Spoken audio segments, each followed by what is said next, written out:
structured a little bit differently than others, where I and Sarah Doherty will give our quick presentations and then have time for questions for both of us. The panel is been co-organized with happy to be working with Sarah Schubert, and then Sarah Schubert will lead off the second section of the panel with separate times for questions, and then we will have time for group-oriented questions. So we'll save your questions for after each of two presentations.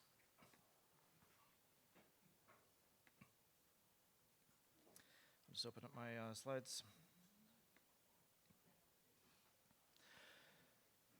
So the thinking behind this panel is really, if you can think of like a broad setup, from the very broad to really narrowing down to specific observation and monitoring technologies. So I will start off with the broad landscape of where our research project is going at Duke University, monitoring for governance, and then the other panelists will gradually narrow it down into specific questions related to monitoring and observation.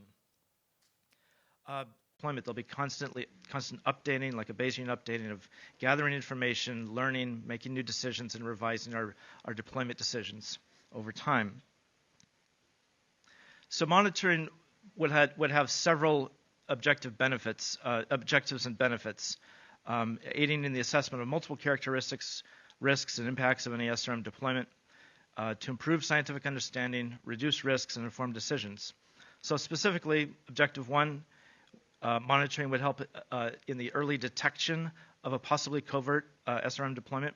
We're not just thinking about monitoring in terms of knowing what particles are in the sky and what at what mass and where they are going, but before a deployment, monitoring decision making, and some of this might actually have deal with secure information, but trying to detect a deployment before it happens in order to reduce the likelihood of conflict or surprises.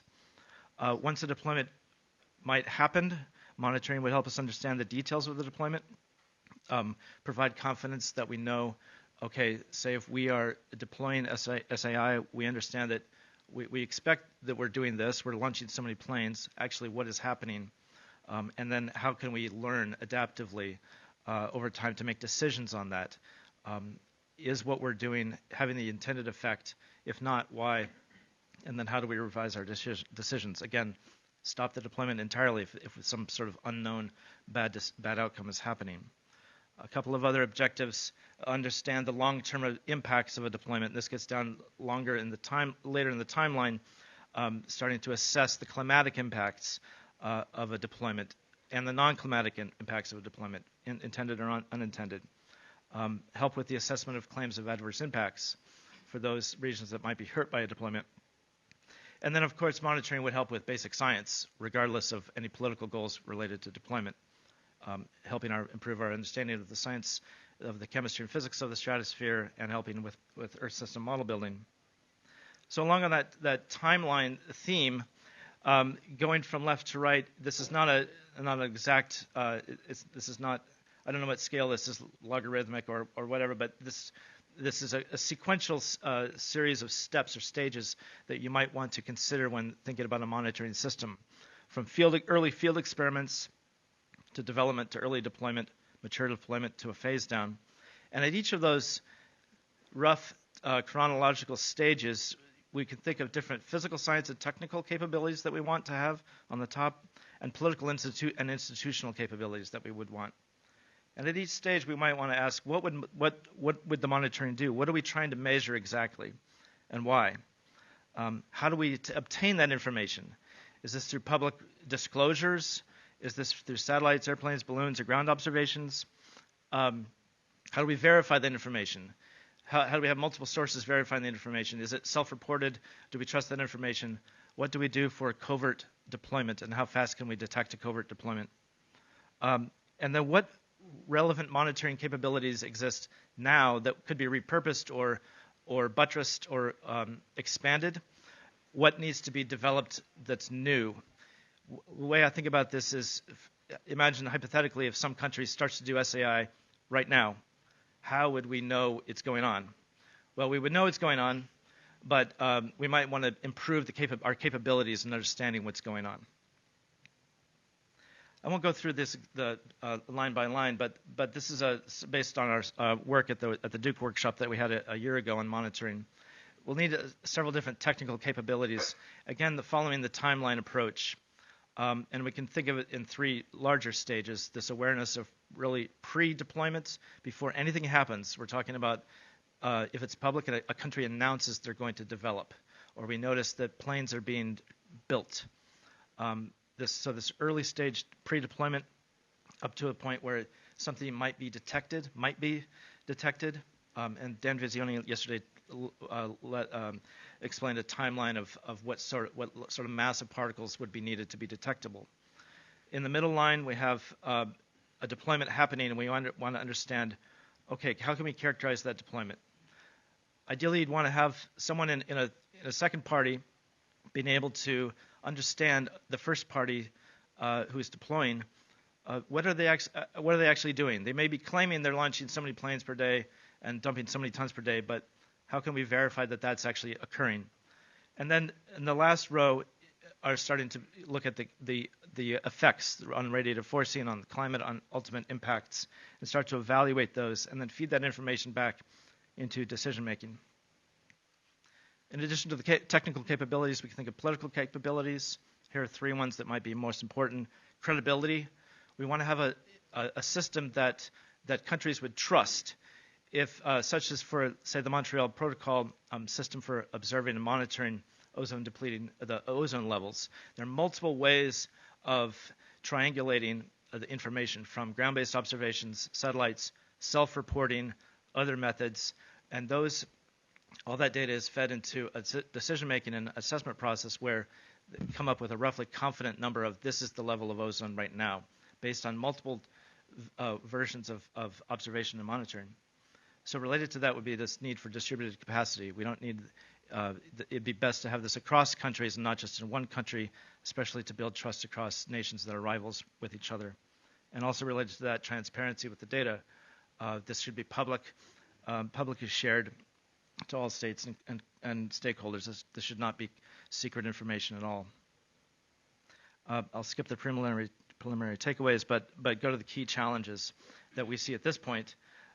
It's going to be very challenging, first, to build a monitoring system in parallel with the development of the rapid development of SRM that we see now, especially when the SRM is currently not on the international political agenda, and also it might be hard to make the convincing case that we need to be monitoring something that hasn't happened yet. But we're making that case that you need to monitor it before it happens. You need to be able to know what happens before, so we're not taken by surprise. Another challenge, building trust among nations, such as, for example, with the Montreal Protocol observation system. And then specific to current events, with the withdrawal of the United States from international scientific collaboration and lots of other things, what might be lost in terms of monitoring capacity, and how could that be buttressed in the future, or buttressed by or compensated by other entities. Finally, so we come up with some initial recommendations on monitoring right now. Renew the funding for our basic capabilities and observations. Develop those capabilities outside the United States. Start to think about this now. Understand the baseline, and this is what my colleagues here on the panel will also elaborate upon. Where feasible, expand the scientific brief of currently existing institutions and capabilities to include watching for SRM. And then on the political and diplomatic side, raise this issue on the international diplomatic agenda. It needs to be talked about, again, now before any deployment happens, so we're not taken by surprise, and so it can be this building block of good governance. I'd like to thank the full team of the earlier NSF project that we had on this, and especially the participants at a Duke workshop we had last year, as well as our colleagues Matthias Honegger and Cynthia Scharf, whom we're collaborating with to push this project forward over this summer, and also various comments from earlier conferences. Thank you. I will close it there.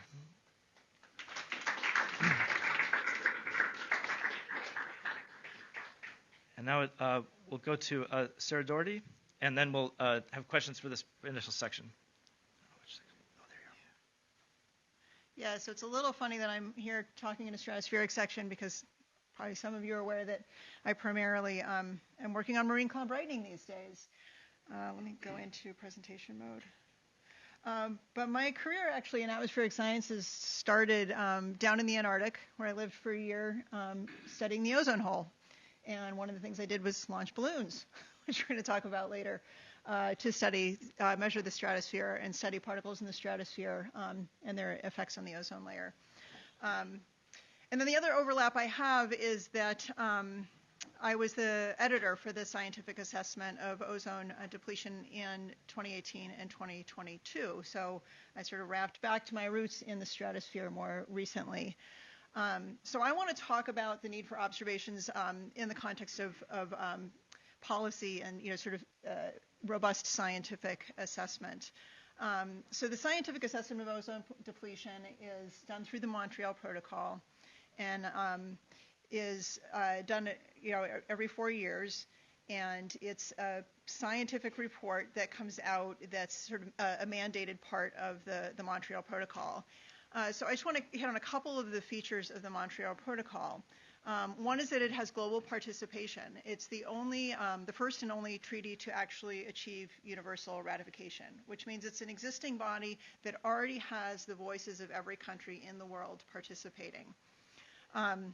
And another feature that's, I would say, different than the way the IPCC works is that the process is that the parties to the Montreal Protocol request that the assessment panels, of which there's 3, one being the scientific assessment panel, it requests that these assessment panels address certain issues. It says this is what we need to know in order to make policy decisions. They most recently did this, requesting that we add in 2022 a chapter to the ozone assessment on the impacts of SAI on the ozone layer.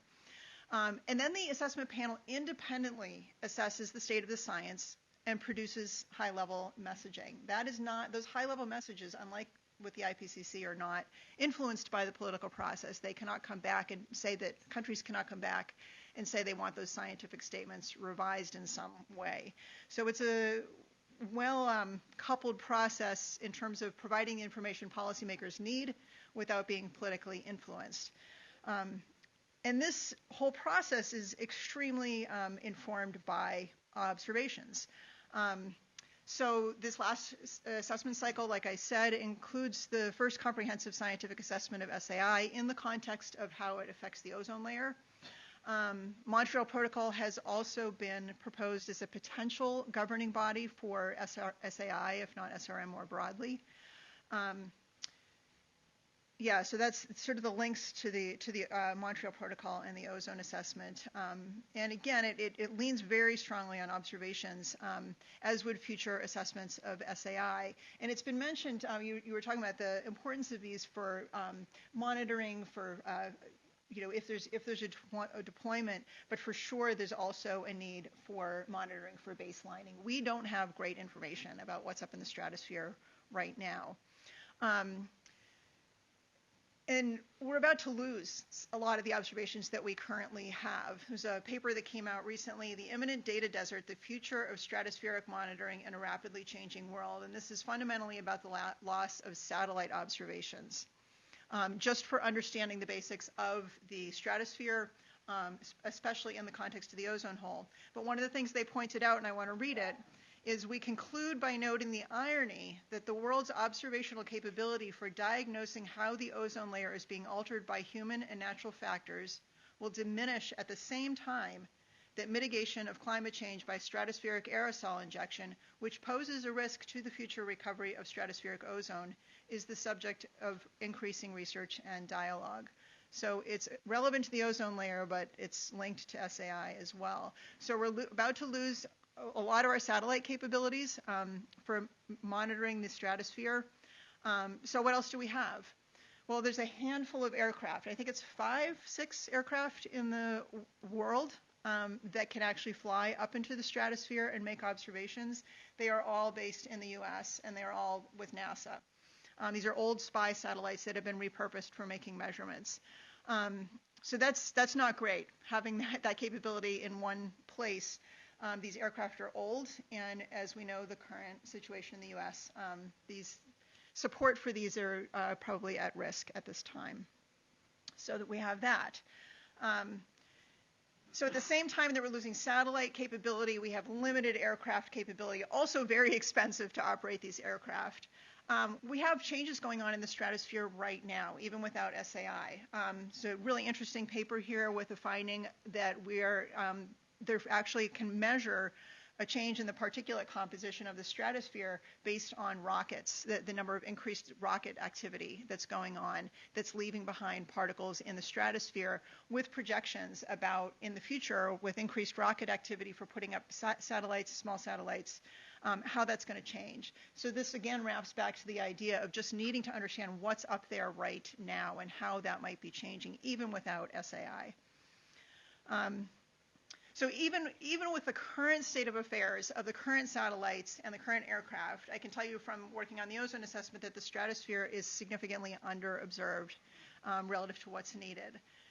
So then the other approach that exists is balloon-borne in situ measurements of the stratosphere. They don't give the global coverage of satellites.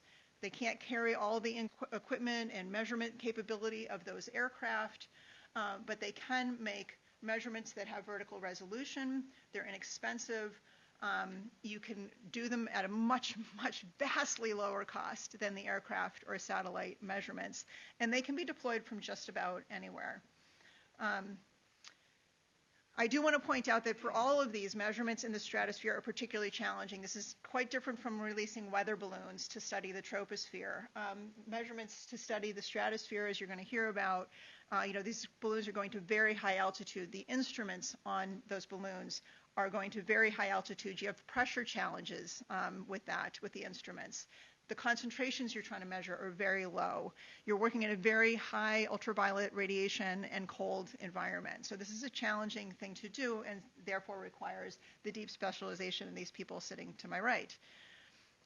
So this is my closing slide, but my point is to just make it clear what the importance of these observations to SAI, to the ozone layer, to understanding our atmosphere, to baselining what's going on in our stratosphere at a time that it is changing, that we're losing observations from satellites, potentially losing our ability to measure the stratosphere from aircraft.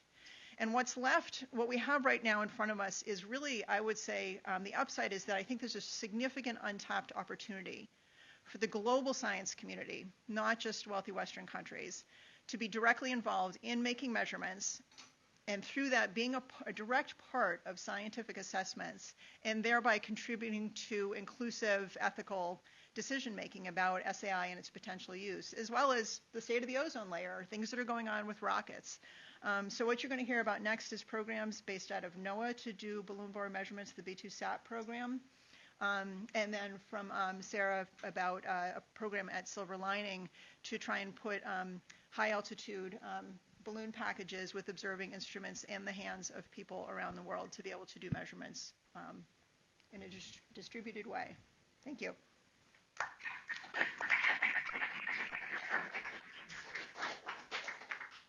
Thanks, Sarah. As I mentioned, we'll have a chance here to, if there are any questions for Sarah or me, our presentations, then we'll get to the next section and then open it up. Andrew?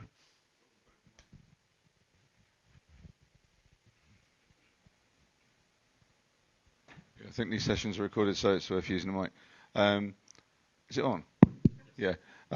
Just to let you know that we've got capacity now in the UK and elsewhere if people buy our aircraft to do observations at 18 kilometres with an instrument package of around 50 kilos. Well, as soon as we've civilianised our aircraft, which will be probably a matter of 30 to 60 days after order. So I can't get to the upper stratosphere, like, it's not as high as the U2. I think U2 does about 22, but certainly for the mid-latitudes and polar stratosphere, we can give low-cost observations, probably akin to the cost of a balloon because it's recoverable, right? So, yeah, it's not as US-centred as it was previously. That's great. That's good. I was not aware of that.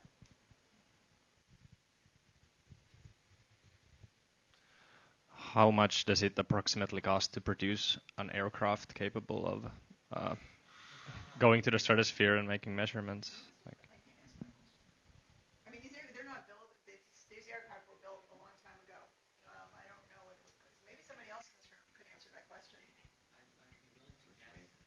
Where's Wake?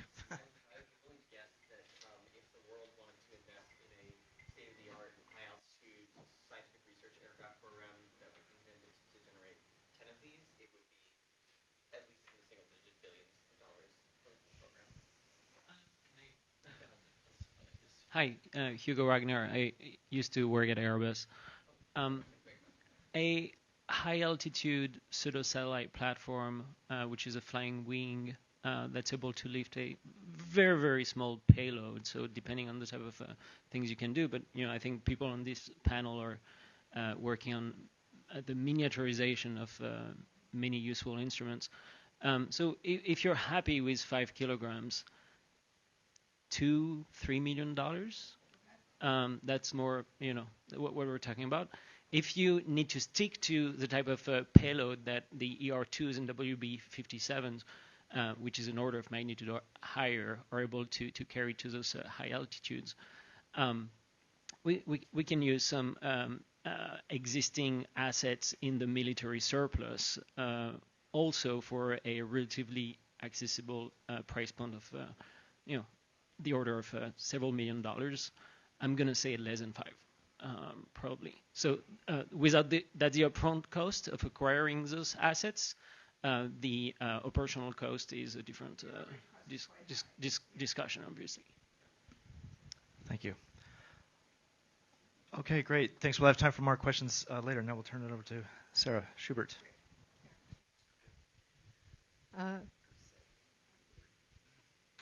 Okay, excellent. So for the second half of the presentations, we're going to shift a little bit away from policy and towards the nitty-gritty of what it takes to do in situ observations of the stratosphere. And for that, I'd love to introduce Alex Barron and Katie Smith of Colorado University Series, representing NOAA's B2SAT program.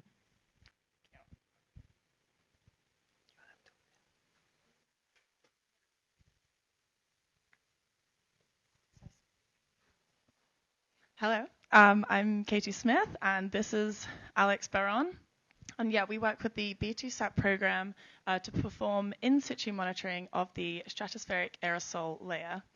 So the aerosol layer is a persistent layer of aerosol that sits in the lower stratosphere, and it's important for us to understand what's going on with the baseline of this because the aerosols scatter the incoming solar radiation, and so it is a climate-forcing agent, and that is going to impact the Earth's radiative balance. The aerosol surfaces also play a key role in stratospheric chemistry because heterogeneous chemical reactions can occur on these surfaces, and that can have implications for ozone chemistry. There are large-scale events that can perturb the stratospheric aerosol layer, and these are things like explosive volcanic eruptions, large wildfires, as like examples of natural events. And we would like to see how those perturbations impact the radiative and chemical properties of the stratospheric aerosol. And this is also brilliant background for learning about stratospheric aerosol injection. Right, and so one of the questions we want to answer to are, do we fully understand all what happens in the stratosphere? And I think you had a glance at after Sarah's talk that no, the answer is no, and there are several open questions that are still remaining. I listed 3 of them as an example here. This is definitely not exhaustive. So about the background or the baseline of the properties of the stratospheric aerosol layer, there are still quite some open questions. About the size distribution, so the size of these particles sitting in the stratosphere. How is the size varying after different types of perturbation, like volcanic eruption or wildfires? And also all this new zoo of stratospheric particles, like wildfire smoke, are increasing. I mean, wildfires events are increasing, and we'll tend to inject more and more smoke in the stratosphere. But you also heard about the rocket plumes, exponentially increasing right now, and the spacecraft re-entry burn-up residue that have been spotted recently in the polar vortex, for example. So the answer is obviously no. We have tons of processes to better understand the stratosphere that pertains with aerosol science. And this is definitely something we should pursue as a prerequisite to consider SAI as a SRM or climate cooling solution. And what we've been trying to do with the B2SAP program that is basically led by Troy Thornberry in CSL, the Chemical Sciences Laboratory at NOAA, is to have this balloon baseline stratospheric aerosol profile. It's a NOAA ERB funded project. You have the two websites there.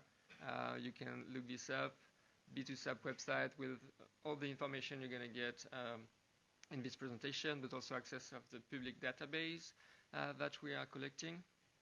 And the idea is to characterize the background of the stratospheric aerosol, its abundance and variability, and to improve our understanding of how perturbation will affect the property of that layer and then subsequently the Earth's radiative budget.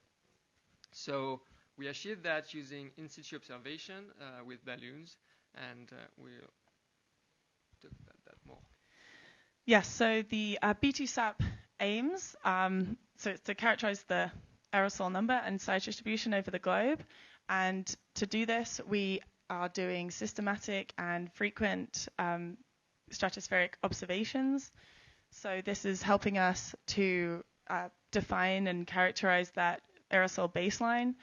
We also have a number of stations across different latitudes, because although the stratosphere can be relatively homogeneous across longitudes, it has a large variability over different latitude space. So we have an idea of we can globally map what is going on with the aerosol layer. So this high altitude reference data set that we are collecting is going to be used to calibrate and validate space-based sensors such as satellites, and to constrain models when we're looking at predicting the impacts of perturbations to the aerosol layer. After really large perturbations, we have the capability to do rapid response, and there we can go into more detail about aerosol processes. So why we are using balloon platforms? Sarah spoke to that just before. Sometimes I joke about are they like higher, faster, and stronger than aircrafts? Probably not, but they definitely can reach higher altitudes. We're talking about 30 kilometers, so that you have a really big picture of what's going on in the stratosphere. The ER2 mentioned are basically sealed to 21 kilometers, kind of best case scenario, although they can carry way more weight. A balloon payload is also very easy to replicate and disperse or distribute across a network, so that comes handy. And then it's also relatively cheap, or extremely cheap compared to aircraft instruments or aircraft deployment. So that also helps us for frequent and regular launches, multiple sites across the globe to have global coverage, not quite as satellite, but trying to. And also being very versatile, very agile for rapid response capability. Although, if you like pictures, it gives you super nice, stunning pictures. Patrick Collis, our colleague, is very good at that. So here's a picture of a typical B2SAP payload. It consists of portable, lightweight, and low-powered scientific instruments that are that we have chosen to be stratospherically relevant. So we've got electrochemical concentration cells to measure ozone mixing ratios, a frost point hygrometer for water vapor mixing ratios, and those are run by another lab at NOAA called GML, or Global Monitoring Lab. And then radioson for data telemetry and meteorological data as well. And the instrument that we're particularly interested and focused on is the Portable Optical Particle Spectrometer, or POPS. This measures aerosol size distribution between 140 nanometers to 2.5 micrometers. It was designed in-house in CSL, the Chemical Sciences Lab at NOAA, by Rushan Gao. And you can see it as the sort of largest package on that picture, labeled A. So our network currently, as it stands, we have frequent launch sites that cover sort of 40 degrees and 20 degrees north and south over the globe. So you can see that at Boulder, Hilo, La Reunion, and Lauder. And we also have a high latitude site at Utkivik or Barrow in Alaska.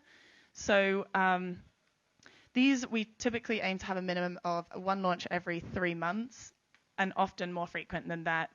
And you can see the logos for our collaborators who help us perform some of these launches.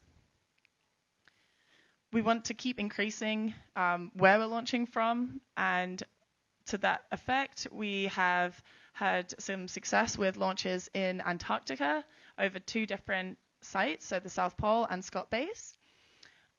Also, we're really interested in trying to fill this gap of launches at the equatorial sites where there's a bit of a lack of data, and it's extremely important for looking at stratospheric measurements, since this is a region where a lot of tropospheric material is convected and lofted into the stratosphere.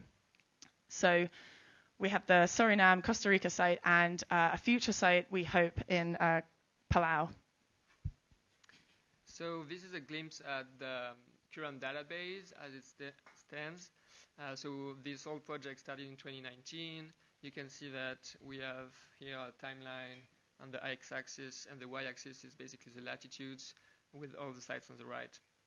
So we started in 2019 both in Boulder and Lauder.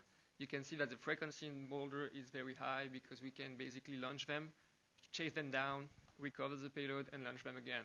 So we launch every 3 weeks roughly. At other stations, we cannot always do that. We often lose the payload. So we have a lower frequency of about 2 to 3 months. That still allow us to gather a regular database and assess the evolution of the stratosphere. You can also notice some increased frequency in Réunion Island, for example, here, where we kickstart this station after the eruption of the Onga volcano. So right now we are close to 200 successful flights. It's throughout these 9 different sites, and we are relying on roughly 30 people, including mainly NOAA staff, but also a lot of international collaborators to keep that going. So we get to some data. So how we show our data is often using vertical profiles. And so you've got the altitude on the y-axis. Since we're looking at the stratosphere mainly, it's only plotted between 10 and 30 kilometers. So on the x-axis is total aerosol concentration. And these are all the flights we've had from Boulder combined onto one plot. So we can start to get an idea of what the baseline might look like using like the 10th and 90th percentiles or sort of averages, for example. Down below sort of 15 kilometers, where we're getting some tropopause, and into the troposphere a little bit, we have lots of variability. And then centered around 17.5 kilometers, you see a little increase in aerosol concentration and variability as well. And that is that stratospheric aerosol layer that I mentioned before as like being a persistent feature across the globe. As you continue up through the stratosphere, the variability does decrease, and what you can see from these spikes in total aerosol concentration is where we've had individual aerosol plumes being picked up by the POPs just from different conditions on the day. So this is another metric we can look at. It's called effective radius. It's a sort of a summary, so to speak, of the size distribution of a population of aerosols. So you sort of gather them all together and come up with one size for this mix of aerosol. And this is again a profile between 10 and 30 kilometers. This is in the southern hemisphere, around above Lauder in New Zealand. And this profile here is, centered around 0.2 microns in terms of effective radius size for the population of aerosol you can find in the stratosphere. This is for 2019, 2020, and 21 average. And then this is after the Onga eruption that occurred in January 2022.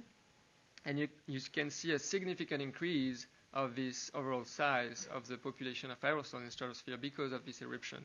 This was a special eruption, injected quite not as much of SO2 as some bigger ones, but a lot of water vapor, which led actually to some very specific sizes and especially these type of sizes, which are very relevant for optical properties and radiative balance. So basically, these sizes are very efficient at scattering back the solar radiation to space.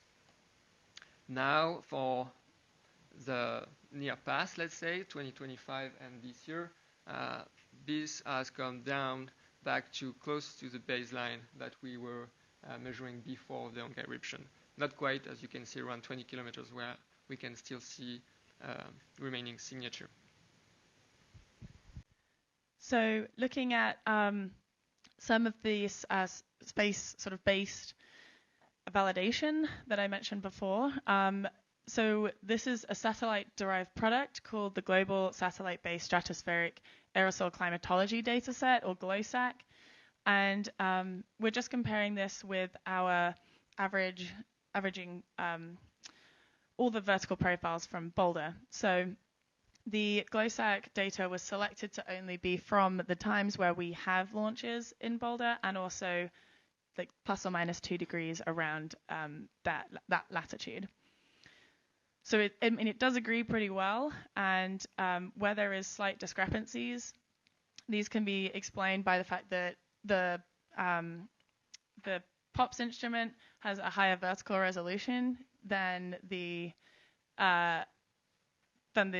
space-based instrument, and towards the tropopause it struggles to see these sort of signatures as well.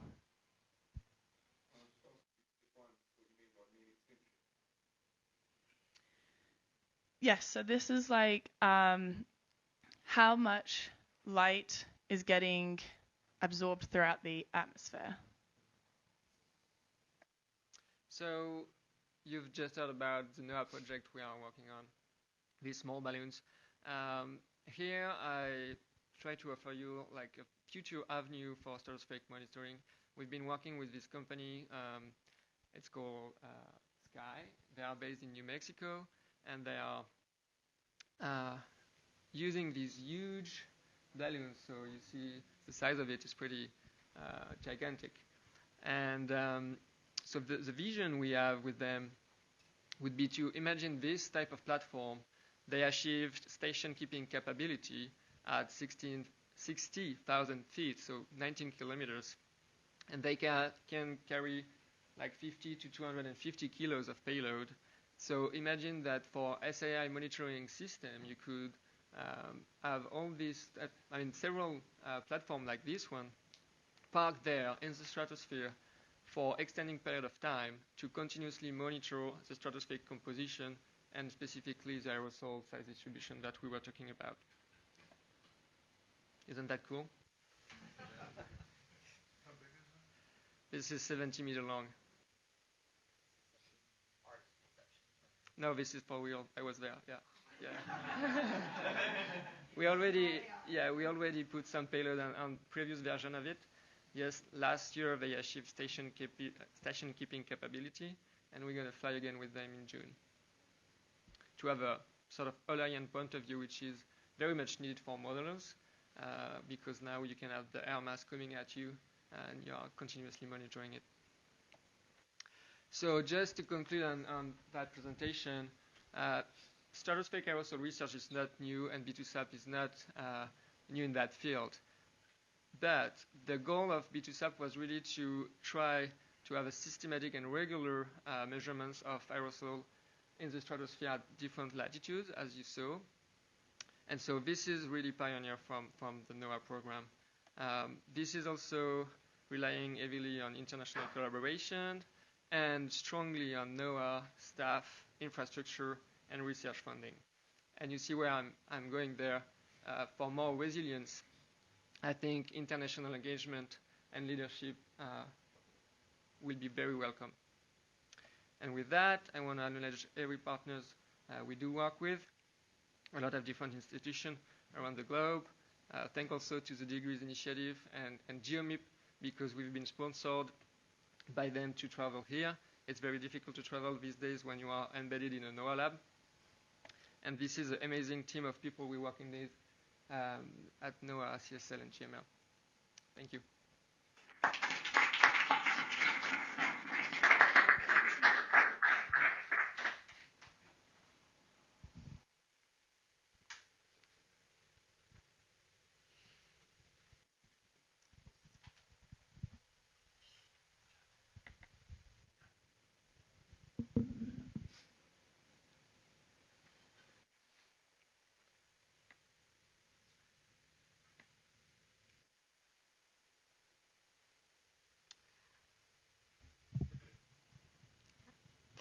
Hi, everyone. I'm Sarah Schubert. I work as an engineer at Silver Lining, building high-altitude observation platforms like this, as well as sensor packages and observation platforms for marine-based and ground-based systems.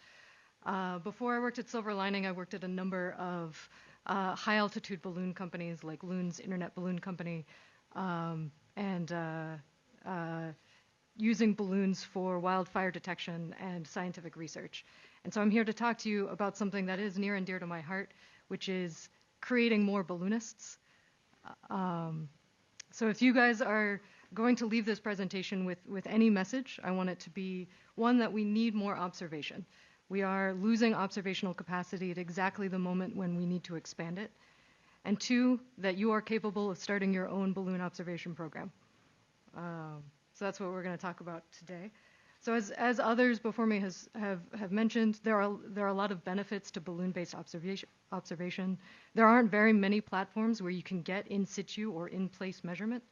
Balloons are also particularly useful for vertical profile analysis, and they are very, very cheap and accessible, particularly relative to satellites and aircraft. Generally speaking, there are five main types of balloon platform. There are very large superpressure, small zero pressure, and valved latex, latex weather balloons, tethered, and superpressure swarms. Those last two, superpressured swarms and tethered balloons, are really interesting, and I'd love to talk about them. But they're not terribly useful for observing the stratosphere, so we're going to mostly focus on these main three. The large superpressure balloons and large zero pressure balloons can be massive. These can, it looks like it squished itself together.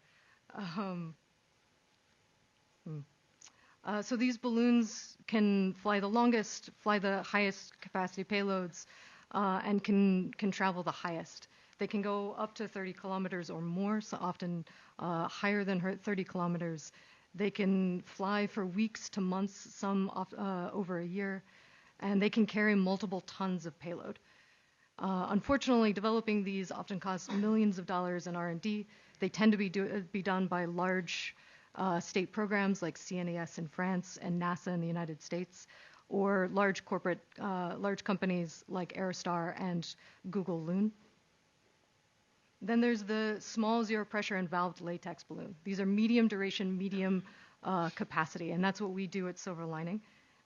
So if you are interested in collaborating on these kinds of projects, please reach out. We're very excited to collaborate. They are, in addition to being able to carry more than standard latex balloons, these balloons have added navigability.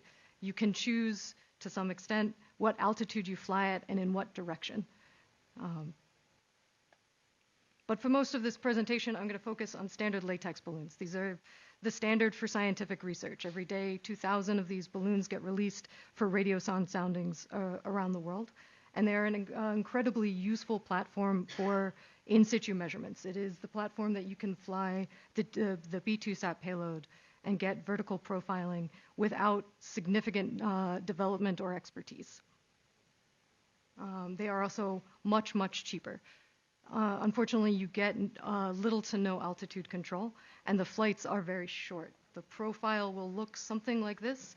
This is a simple latex balloon flight that we flew last year. Generally speaking, you'll get a triangular flight profile. Slower to ascend, faster to descend, but roughly a straight up and down. And you choose your maximum altitude based on the amount of lift gas you put in a given sized latex balloon. So there's a lot to launching a latex balloon for scientific research, and I'm not going to be able to go through all of these steps, but I do want to focus specifically on some things in mission planning. And that's mostly because mission planning is a lot of the core of launching your own balloon, but also I want to highlight some free resources that exist for mission planning. So here's the why, the what, the when, and where, and how of flying a balloon. It is very important in the why to be very specific about what it is that you want to fly. This is where you decide your objective, your sensor package, and your flight duration, and when and where you want to fly. There are a limited number of sensor packages that can go on balloons. As Sarah mentioned, you're very constrained in terms of mass. You can get over 5 kilograms, which is what I think Airbus offers for their, what was it, $1 million, $5 million aircraft? Never mind. Something like that. So you can get higher than 5 kilogram, but it is not much more than that. Your payload also needs to be able to handle the temperature changes, the cold environment, and landing. It needs to be able to survive landing. The B2SAT payload is an excellent option for this. It is a series of scientific instruments as described by Katie and Alex. But there are a large suite of other systems. I also recommend looking at things like air core. There are instruments that are not designed for balloon payloads that are very easy to adapt to balloon systems. Once you know what your payload is, that will determine your balloon size, how much lift gas you need, and what kind of parachute you need. There's a simple rule of thumb equation for determining how much lift gas you need. That is just the volume of lift gas is the mass of your system, how heavy your balloon is, how heavy your payload is, divided by the mass of the air that you're displacing in the atmosphere. If, however, you don't want to do that math or you want to be double-checked, I strongly recommend using Sondhub's burst calculator. Sondhub is an incredible group of amateur balloonists that have put together a very useful set of tools, including this burst predictor that is all open source. You can see the equations they use. It's very straightforward to use. And that will give you how much lift gas you need for a given maximum altitude and or for a given ascent rate. I do recommend a decently high ascent rate. 5 meters per second is standard to avoid hitting trees and things on the launch pad, to get through commercial airspace quickly, and to avoid issues getting through the cloud layer. Okay, now the when and where. Choosing your launch window and choosing your launch locations. I put these together to emphasize that this is an iterative process. These things are very dependent on each other. If you have a very narrow launch window, if you absolutely must launch on this day at this time, then you need a number of locations to make sure that the conditions on the ground are suitable for launch. Conditions like wind speed, precipitation, cloud cover, and temperature. If you have, however, a very large launch window, if you can launch any time over a week or more, you can be very particular about your launch site.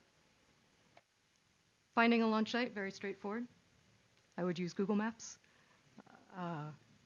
You're looking for a flat area of land, somewhere around 25 square meters. Make sure you have permission to be on that land and that there aren't things like power lines and trees nearby that you can hit. Determining site conditions is also delightfully straightforward. I recommend windy.com. There are others, but it will give you a 10-day forecast of on-the-ground conditions, wind speed and direction, precipitation, cloud cover. Here are some rough recommended conditions for a standard large latex balloon launch. They are the higher the wind speed, the more difficulty you will have controlling the balloon, so the larger the crew you will need. Flight prediction is less straightforward than the others, but it is still delightfully straightforward. There are a couple of resources available. There's also Sondhub. Sondhub has a site, predict@sondhub.org, that will give you launch path predictions. So this is, if I launched a balloon from the Cape Town airport a week ago, this is the expected path it would take. There's also, NOAA makes a freely available flight path prediction program called SkySond. You can find that at skysond.com. They are, again, not too difficult to use, but there are a lot of things that you need to pay attention to and iterate back and forth between site conditions and flight path. Very important things for flight path. Understand your area's restricted airspace. Every government will publish maps of restricted airspace. You're unlikely to be able to fly near an airport, for example, unless you're coordinating with that airport, because it will be restricted airspace. You also need to be wary of population centers under your full flight path. Understand that your balloon might burst prematurely, and if it lands early and lands in a population center that it shouldn't, then you'll be in trouble. And make sure that your landing site is accessible. Don't land in the ocean.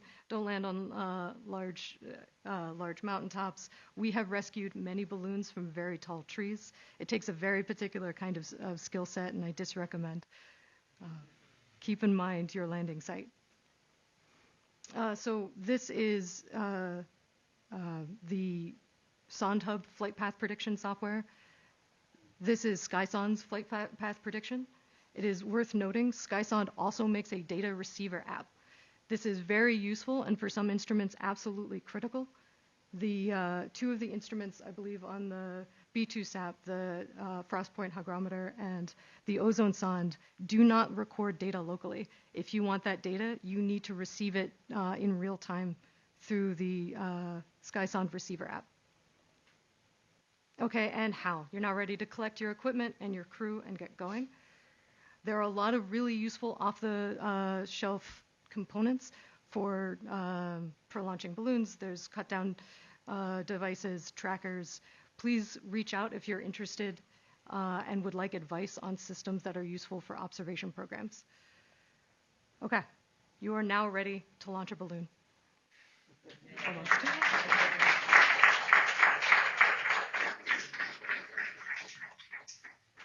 But if you are interested in starting such a program, please do reach out. You can find me at balloons@silverlining.ngo. Say it again.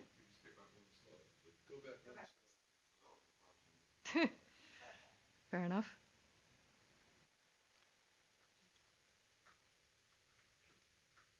Okay, and with that, I'm going to open the floor to questions. Lockley?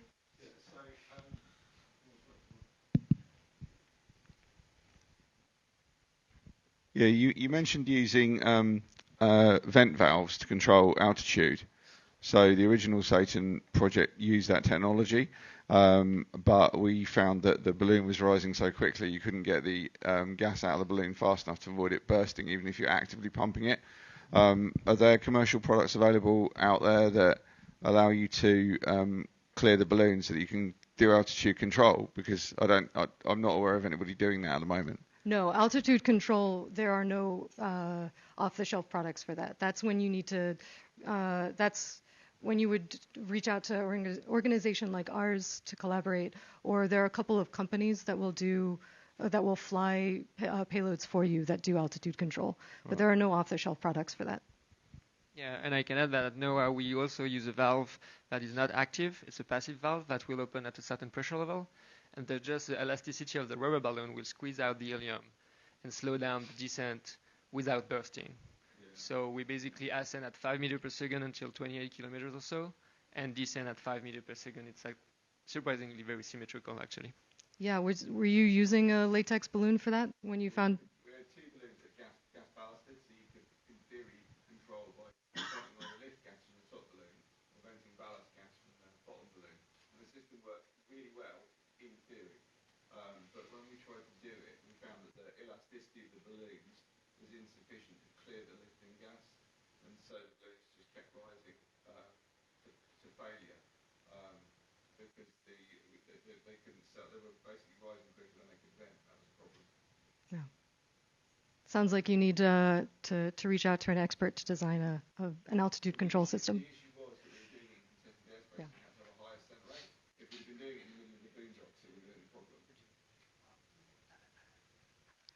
Other questions?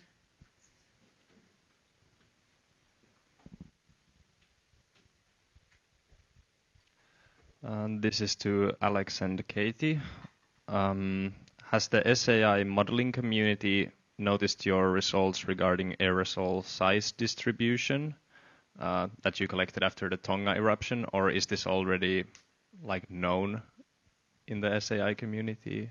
Yeah, we have been working a lot with some modeling groups, and I didn't extensively presented our results, but there are at least a couple papers out there where POPs data has been used as a comparison from modeling output, and some of them are after the Tonga eruption actually, and it worked pretty well because climate modeling has been, as known for quite some decades now how volcanic eruptions work. For wildfires, for example, we have some cases in after the Australian wildfires, and this is a more mixed answer from the modeling group, where you basically don't get the same size distribution that we measure.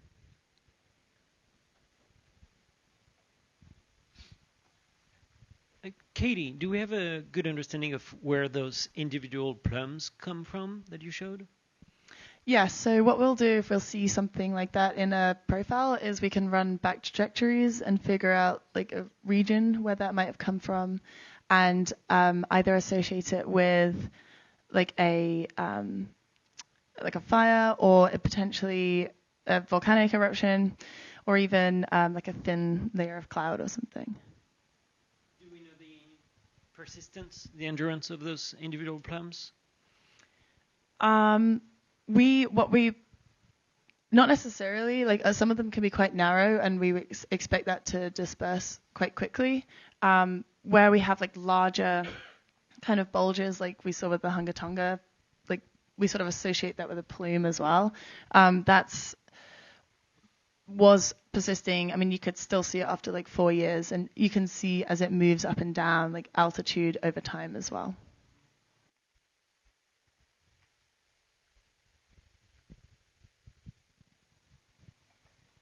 Mainly for Sarah, other than Aerostar and us, do you know anyone who will do balloon launches as a service? My understanding is that you don't do balloon launches as a service, but if you want to, there are a number of companies that will fly your payload definitely as a service. There's Aerostar, Urban Sky, the Voltitude is up and running now. Great, Voltitude. Let's see, there are others.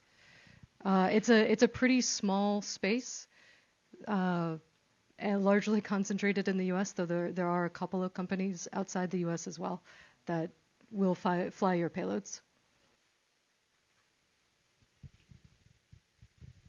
Maybe we can open up to the larger group for questions, and to Matthias. I'd be curious to hear from you guys when you hear Tyler's presentation on the sort of big picture, the different types, the different purposes of monitoring for either detection or monitoring of an ongoing, both the baseline of the atmosphere and ongoing deployment in the hypothetically in the future. What's your view as to how, in an ideal case, you would build the institutional and practical capabilities, perhaps on a global scale, to deliver on some of these monitoring needs? So my initial answer to that would be to look at a program like Shadows.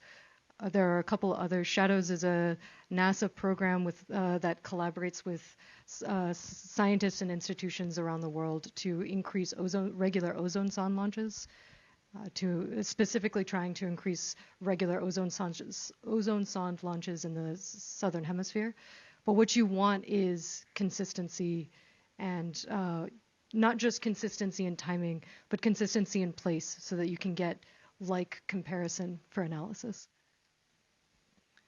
Yeah, and I think it would definitely depend on like the scale, but if you're talking about we're doing this for a global thing, I think that's really why we feel it's extremely important to get this baseline and try and put some numbers on what abundances we can expect now, and the natural variability, and that includes from these large volcanic eruptions. When you look back through some of the GLOSAC record, which extends a little bit further, there's actually not that many years that can be called like quiescent, where there isn't some sort of injection of aerosol into the stratosphere.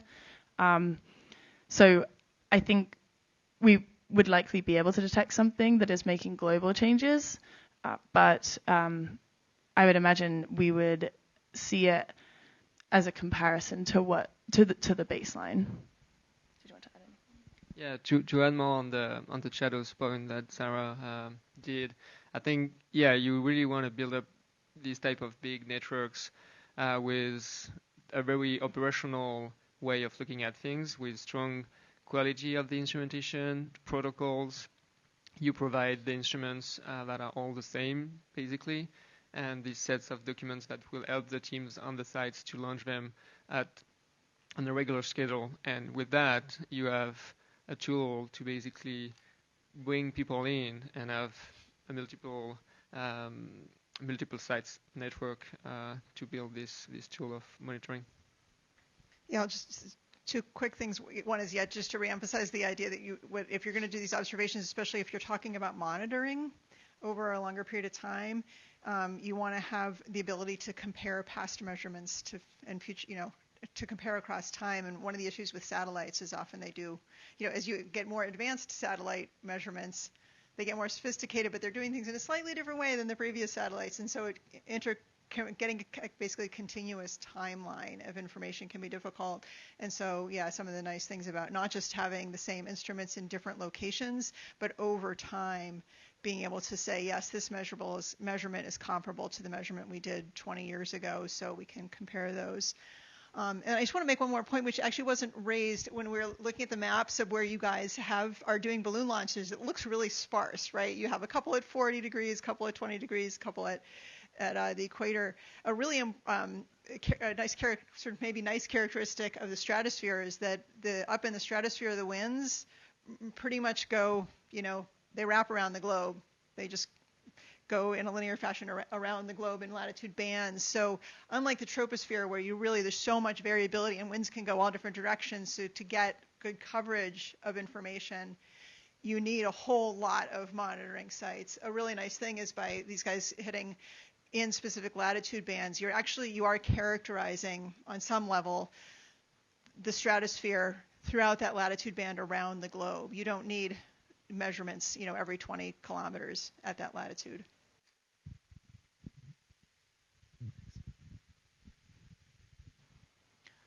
What is the smallest scale of a test or unauthorized deployment you think would be plausibly detectable with geophysical monitoring?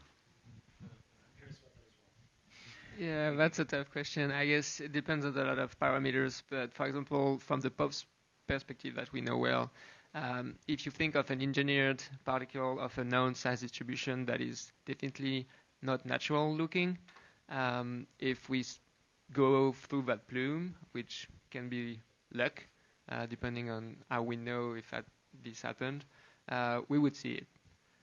Now, it's sparse. If it's a small scale, maybe it will be already very diluted. So, it can be basically luck to catch it. Yeah, to build on that, I think a lot of the benefit of balloon monitoring and observation it is not insignificant for detection, but it is really understanding the effect and monitoring progress and changes and effects in the stratosphere. You're likely to get much better early detection with satellite imagery. It is anything that would have a detectable scale, like detectable influence on the climate, would be really easy to see in satellite photos. It requires a great deal of infrastructure. There's also if it is SO2 can be detected with satellite. So that is there are a lot of really good tools in satellites for that. Yeah, thank you very much for the information. So I have a question for the B2 SAP kind of balloon systems. So I noticed you also have the POPs, as you mentioned, measure particle bigger than 0.14 radius. Micrometer radius. So I think that, like the Dash they have the balloon, they measure the in addition to that, they also measure particle bigger than 20 nanometer. I just wondering, is any consideration you do not consider the particle smaller size you see and count? Because smaller size can tell you a lot of information as well about the processes you mentioned. And if that's important, if you need to add the payload, is your system can add a payload and still work? Yeah, so just to clarify, it's 140 nanometers diameter to 2.5 microns, and we focus on that scale because it's pretty important in terms of the amount of light scattering per particle. So it's like significantly like important to see those like potentially like over some of the smaller particles. And they, as far as I'm aware, it's like pretty difficult to detect anything below like 100 nanometers when you're at those sort of high altitudes in terms of like being able to observe the effect with the lasers that we have. Yeah, I mean, you have some physical limitation on what you can size below, like Kate said, 100 nanometer. If you're talking about a kilo of payload with a small laser that is capable of being carried out with a rubber balloon, it's probably the limit you can get. Now you have other systems like CPC, condensation particle counter, which won't get you the size distribution, but will count any particle above a certain threshold, which might be actually 10 nanometers. So that's definitely complementary with our payload, although these things are relatively heavy too, and you probably cannot fly them all together as easily as our payload, which is basically 3 kilos total. So you have some trade-off in that space because you're limited in weight, in power supply, and cost too. Hi, my name's Alan Roebuck. I also went to Antarctica and launched balloons to measure the ozone hole and the polar stratospheric clouds. And Lars Kalnes was one of the people that came when I went, and he's now in Boulder working with Terry Dessler's group to launch balloons and measure particles too. And I was wondering if you're working with him. But before you answer, I just wanted to tell a story. In 2011, two guys called me up and said, "Hi, we're consultants for the CIA. Could you tell us if somebody else wants to control our climate, will we be able to detect it?" And I was thinking about the satellites, which have LiDAR on them, with the SO2 detection, with being able to look at small volcanic eruptions. I said yes, and they said thank you very much and hung up. And I think they were also asking if we wanted to control somebody else's climate, could they detect it? So this has been a question for a long time. And NASA put together a panel, a meeting to set up a system to monitor for volcanic eruptions. And if it was less than 1 teragram of SO2, you would send some balloons up, and if it was more than 1, you could send some planes up. But it was put in Jack Kay's desk and never done anything about. So I just want to compliment Noah on getting this together and doing these routine measurements, because we had a plan every 10 degrees of latitude to measure with balloons, and so it's great that you're doing this. But are you working with the Lars's group? We do, yeah. And for your point about detectability, and that also fall in Michael's question earlier, it's true that in terms of everything large enough to have a climate impact will definitely be visible because it will have a climate impact in our record of different things, temperature, extinction from satellites, such things. If we're talking about small experiment, like some of us are talking for just SRM experimentation, we could still see that with a tailored payload without having a climatic or very strong response from the system, because we would know this type of particle and how the signature of this particle would be read by our instruments. Yes, we do work with Terry, Lars at LASP, and their payload is definitely complementary with us. So Terry has a long history of launching CPCs in the stratosphere, and these are great. And LASP has a payload that is an optical particle counter, a little bit like us, that is looking at slightly bigger sizes than us. So all together with the 3 instruments, and we are working on a project, if we can continue to work on projects, to basically have the 3 launched all together and have a really good picture of a size distribution from very low sizes to, let's say, 10 to 15 microns. So yeah, that's a very nice world.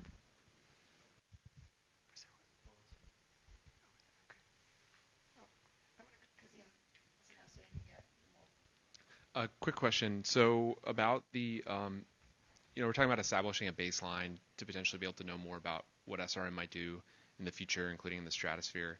There are other changes. There are changes happening in the stratosphere right now.